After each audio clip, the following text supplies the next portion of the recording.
सारिकाताई खूप प्रेमळ आणि काम करणारे आहे आणि लोकांची कामं करणारच आहे. त्या आल्याच पाहिजे निवडून. बरं. एकंदरीत कशा पद्धतीचा प्रचार करणार आहे तुम्ही?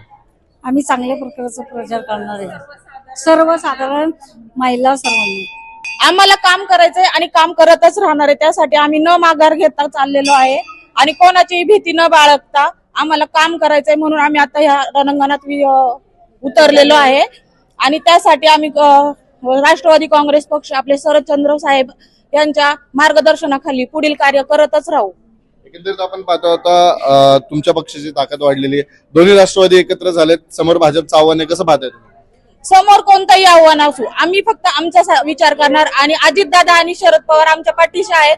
आणि आम्ही सर्व भगिनी, आमच्या सर्व महिला कार्यकर्त्या, या सारिकाताई, सीमाताई, तुषार भाऊ यांच्या, संकेत भाऊ यांच्या सर्व मार्गदर्शनाखाली प्रचाराचा पूर्ण लढा आम्ही आणि विजय हा घेऊनच येणार आहे.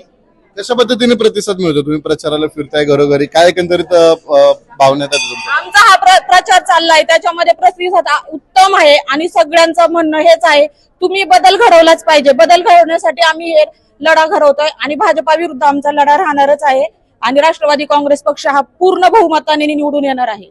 ताई उभ्या राहिल्या आहेत, त्यांनी पहिली पण खूप कामे केलेली आहेत. तसेच आता ते निवडून आल्यावर अति उत्तम चांगल्या प्रकारे कामे करतील अशी आमची पण इच्छा आहे आणि सर्वांची इच्छा हीच असावी. आता नवीन उमेदवार आहे सारिकाताई कसपटे, ते कार्य वगैरे सगळं चांगलं करणार आहे.